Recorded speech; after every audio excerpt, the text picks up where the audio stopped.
This video is about the cooling off period. So in the REIQ contract of sale, the buyer is granted a 5-day cooling off period unless the contract is under auction terms. And what that means is that there's no cooling off period. Under the fall of the hammer, you've bought it, whether you can afford it or not, whether you can get loan for it or not, whether you haven't conducted a building and pest inspection that's riddled with termites or not.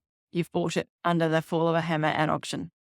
There is a cooling off period if you have bought it under any other condition, unless you waived that cooling off period.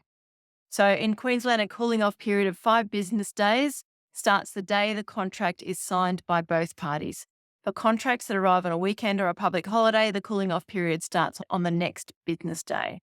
The cooling off period still begins if a representative signs on the buyer's behalf. So if you had your buyer's agent sign on your behalf, it still starts at the same time.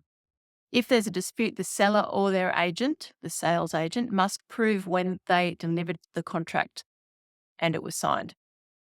So you can imagine if you think you've got 5 days in your cooling off period, and at 5 p.m. on the final day, you say, okay, yep, sorry, I want to take advantage of the cooling off period and cancel the contract. And they were like, no, that was yesterday.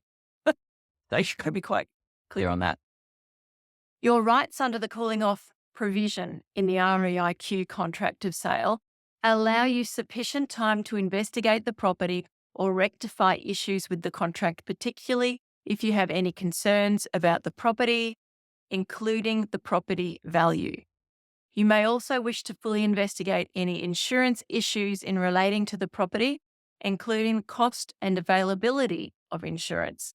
However, if you exercise the right of termination pursuant to the cooling off provisions, the seller may retain a penalty of 0.25% of the purchase price from the deposit paid under the contract.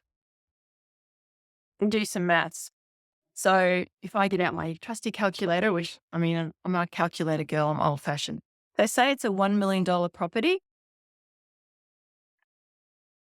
And we want to know what 0.25% is. That's $2,500 that they can keep from your deposit if you pull out during the cooling off period.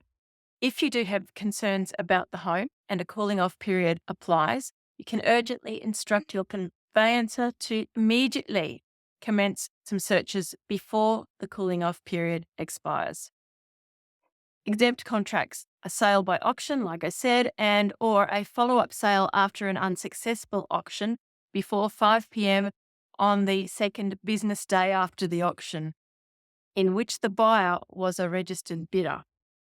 If you weren't a registered bidder, then you get the cooling off period. So to cancel the contract of sale, you must give the sales agent, the real estate agent, notice in writing by 5 p.m. on the 5th day. You can deliver it in person or by email. If you choose to cancel during the cooling off period, the seller may deduct that penalty and they will need to refund your deposit. And they may obviously take that percentage out of the deposit. If you then later decide you would still like to purchase the property, there is a risk that the seller will not be willing to enter into another contract with you. So involve your conveyancer from the beginning if you think you need to take advantage of your cooling off period.